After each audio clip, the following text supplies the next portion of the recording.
Sick. Okay. Sick nasty, bruh. Fuck Oh, off, Ash. sorry. No, it's fine. Can't help it. It is immediate. I know. It doesn't actually bother me because this is a monster that I've created, but it is, I will always tell you to go fuck yourself every time you do it. Anyway. That's fair. I'm not gonna stop. So, you all return to your seats. Guardy, like, does give you, like, a, like, good job. Like, yeah, you did it. Like, you didn't say anything horrifically bad, so, like, great. That's good. I was gonna end it with fuck Eric Carathal, but I thought better of it. Thought better, maybe I'm really not. glad you thought better of it. Yeah. So yeah, the last team of the night takes the stage. You see, Sir Boves and the Red Wind Champion both go up and take a seat on the couch. And Luna Evercrest, the MC, is like, "Oh, welcome to the stage, our last team of the night. What fucking house are they? House Redwin. How could I forget that? I literally just said it. Welcome to the stage, our last house of the night, House Redwin, with this fearsome champion, and an escort. And who are you, good sir? We've not seen you take to the combat stage." And Sir Boves nods and says, "Yes, I'm a lover, not a fighter. But thankfully, House Redwin was very kind, and allowed me to, supply them with a champion," and gestures to the Redwin champion. You will also notice that Sir Boves sits down, like, on the couch and, like, is engaging like it's a talk show. The Redwin champion does not sit. She stands off to the side, and she's just, like, got her sword in front of her and is just holding it, like, pointed into the ground, just, like, posted up, dead ahead. And, like, you can't see her face because she's got her helm on, but she's just standing there.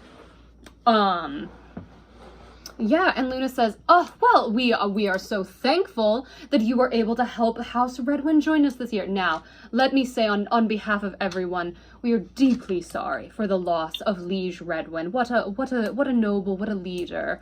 And Sir Boves nods and says, "Yes, oh, very, very sad. Truly, just tragic. A tragic event for all of us. But we must endure. We must carry on. In their honor. And Luna's like, "Yes, of course. So, Sir Boves, please, it seems your champion notably has been one of few words." And Sir Boves says, "Yes, she's the quiet type, but incredibly skilled, let me tell you." And says, "Yes, please share your story with us." And Sir Boves kind of looks out to the crowd and says, "Well, I'm glad that we have this platform tonight. I would like to take this opportunity to tell you all a story. Years ago, we all experienced just a horrific war.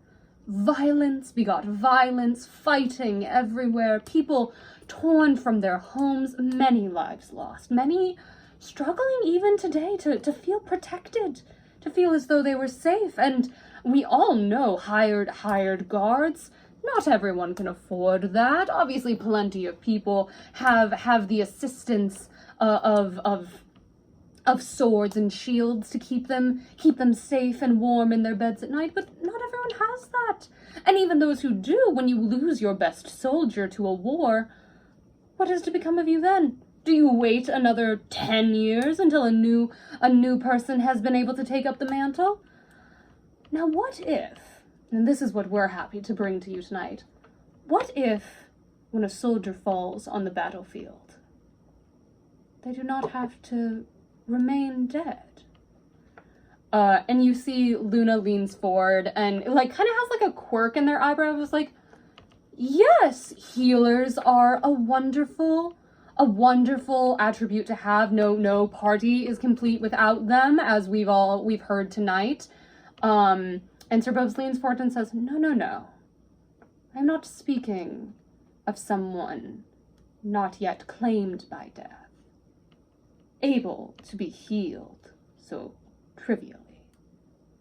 What if you could bring a soldier back from even the furthest reaches of magic?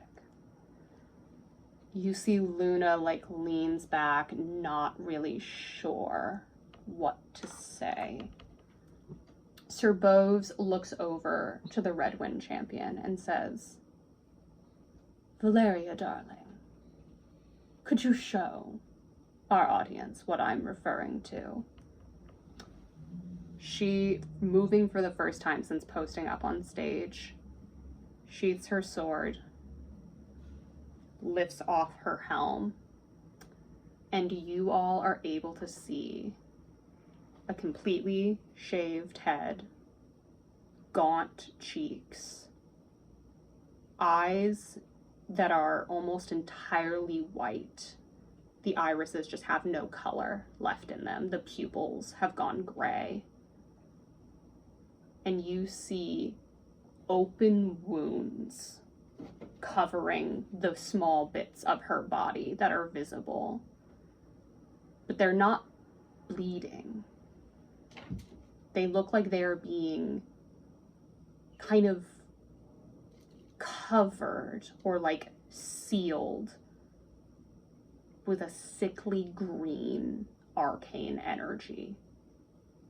So like they are actively open wounds on her body, but they are being held in such a way that blood is not pouring out of them. And she just sort of stands there, just visible. She like takes off part of her like arm plate, so that way her arms are visible, and you see more, like her skin has like a murky gray brown tone to it. And Sir Boves looks back and says, Valeria, dear, is quite the warrior. She has fallen in battle countless times. And yet, she still walks here today, able to protect me and to serve the great noble houses of our country. Luna, like, kind of uncomfortable, is like, yes, wonderful, miraculous. What is this? What is this procedure? This feat that you've achieved? Sir Bove just kind of smiles, and says, "No, I won't be giving away all of my secrets. But if anyone is interested, please feel free to inquire."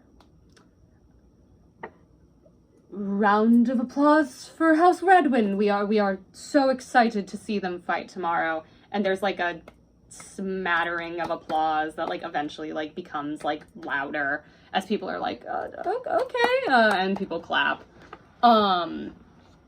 Valeria, like, you can see moving not for the first time, because every time she moves, it's always very intentional, and it's very like robotic in nature. Like, she only does exactly what's been commanded of her, and then she doesn't do anything else.